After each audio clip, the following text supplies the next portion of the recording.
pandangan saya, sebelum saya jawab latar belakang semua, pandangan saya dalam keadaan semasa yang pilihan raya umum besar kemungkinan adalah 4-5 bulan daripada sekarang, jalan yang terbaik ialah kita angkat senjata politik kita. Kita kena lawan UMNO, Barisan Nasional, Perikatan Nasional. Kita kena dekatkan diri kita dengan rakyat. Dan satu-satunya cara yang telah pun terbukti berulang-ulang kali dalam 5 pilihan raya yang kita pernah masuk, untuk menang dengan rakyat, kita angkat suara rakyat.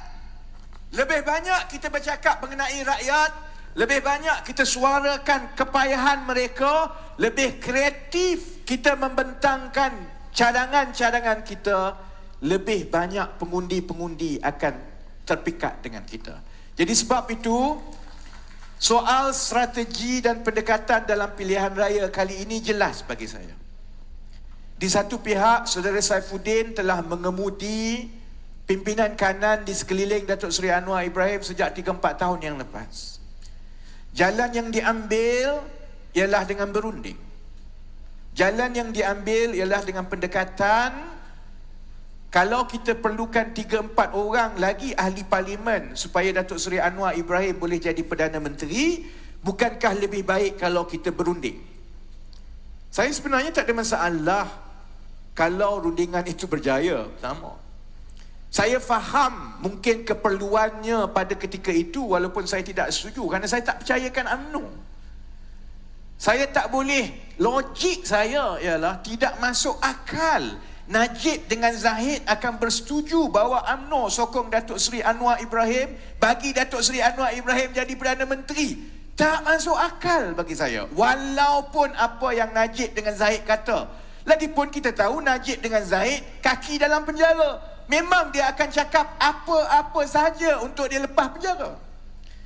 Jadi saya faham kalau ada keperluan logik pada ketika itu untuk mencuba, walaupun saya tak setuju.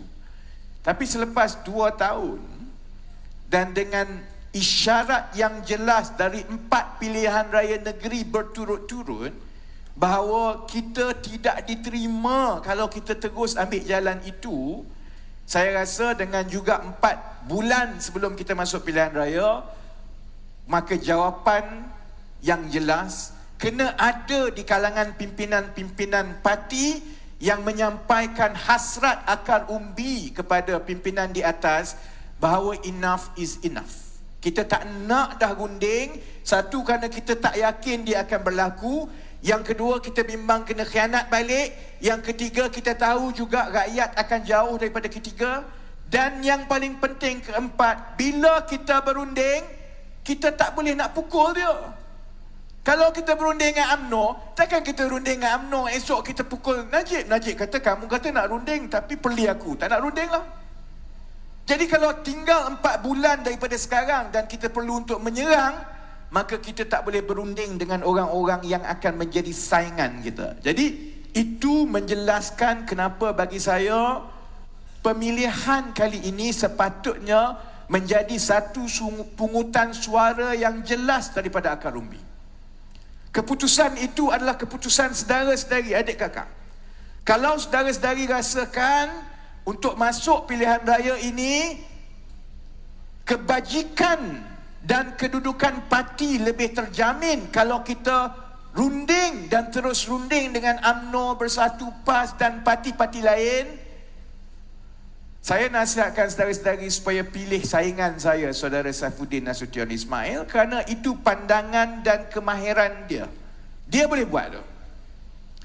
Tapi kalau saudara-saudari merasakan untuk masuk pilihan raya kali ini kita perlu bertempur macam dulu. Kita kena berkempen, kita kena menang undi rakyat. Kita nak dapatkan undi daripada UMNO pun kita nak curi, daripada Perikatan Nasional pun kita nak curi. Kalau kita rasa luka hasil daripada pengkhianatan itu masih belum sembuh dan dia dalam, saudara-saudari perlukan seorang kaki pukul macam saya.